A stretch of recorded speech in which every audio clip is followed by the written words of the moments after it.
20 प्रेम तथा घृणा। प्रेम तथा घृणा के संबंध में दो साधकों में परस्पर वाद विवाद चल रहा था।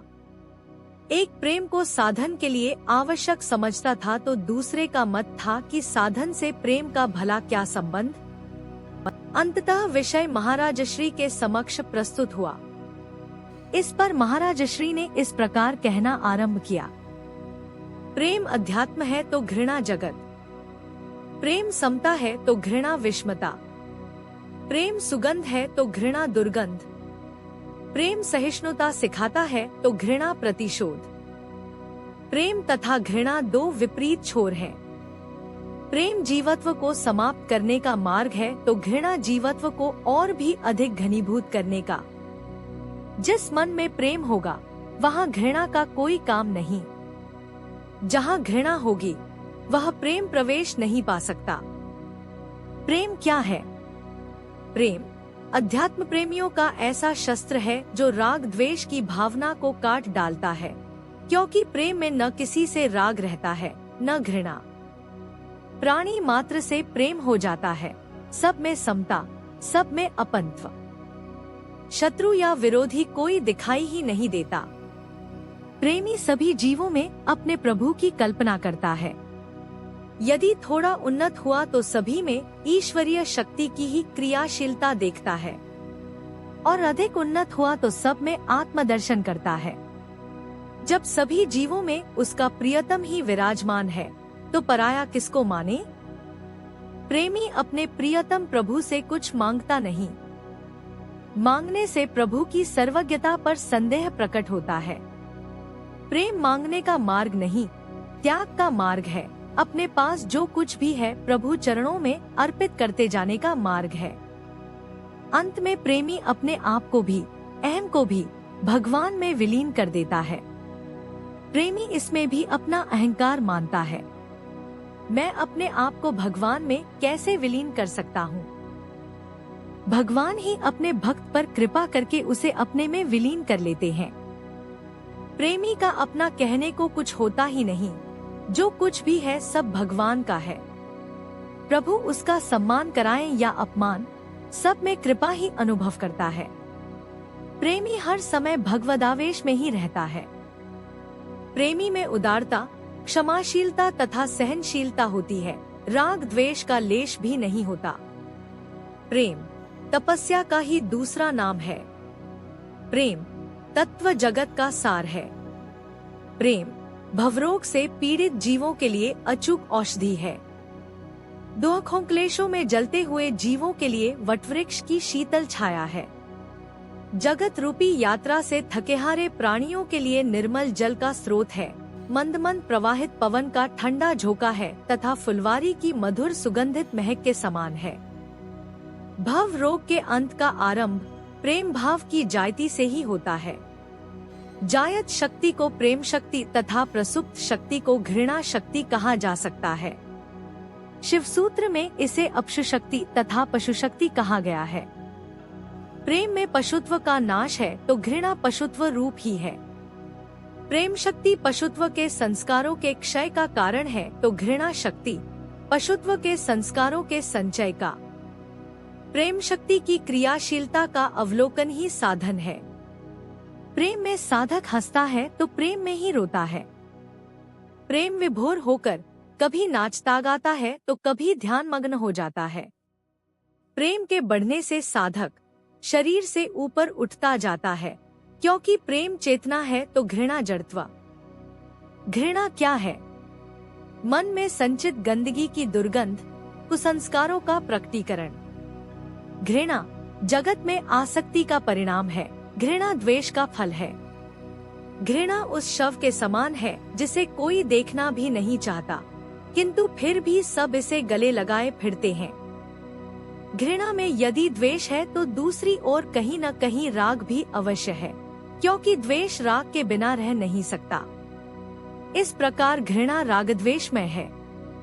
मन में जितना घृणा भाव अधिक होता है उतना जगत गुण दोषमय दिखाई देता है। सच तो यह है कि दोष ही अधिक दिखाई देते हैं, क्योंकि दोष दर्शन की वृत्ति बलवती हो जाती है। जहाँ दोष नहीं होता वहाँ भी दोष की कल्पना करने लगता है। तब सीधी बात भी उल्टी लगने लगती है। अधिक क्या कहा जाए, घृणा गंदगी से भरा हुआ एक महासागर है। घृणा ऐसे उल्लू के समान है जो दिन में देख नहीं पाता, रात के अंधेरे में उड़ता फिरता है। घृणा जीवन के सारे आनंद को निचोड़ लेती है तथा उसमें विष घोल देती है। घृणा चित्त में ऐसे बीजों को रोपित कर देती है जिनसे छुटकारा प्राप्त करना जन्म जन्मांतर तक संभव नहीं होता।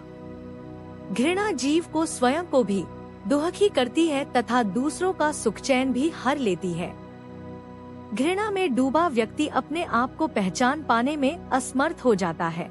वह घृणा में ऐसा रंग जाता है कि उसका अपना रंग भी बदरंग हो जाता है। शक्ति की जागृति के पश्चात उसकी आनंददायक क्रिया का अवलोकन करने वाला साधक ही सच्चा प्रेमी बन पाता है। जब जायत शक्ति संस्कारों को कुरेदने उछालने लगती है तो उसके पशुत्व के सारे भाव तथा वासनाएं चित्त से बाहर हो जाती हैं तथा अंदर से साधक का स्वाभाविक प्रेम स्वरूप प्रकट होता है। यही शक्ति जायती की उपादेयता है। प्रश्न, परंतु महाराज श्री प्रायः देखा जाता है कि साधकों में राग, द्वेष, घृणा, ईर्ष्यादि दोष सामान्य व्यक्तियों की अपेक्षा भी कहीं अधिक ही होते हैं। फिर उनमें प्रेम भाव कैसे तथा कब प्रकट होगा? कब वे सच्चे प्रेमी बन पाएंगे? उत्तर, शक्ति जब विकारों वासनाओं को तीव्र गति से बाहर निकालती है तो चित्त उनसे तरंगित हो जाता है।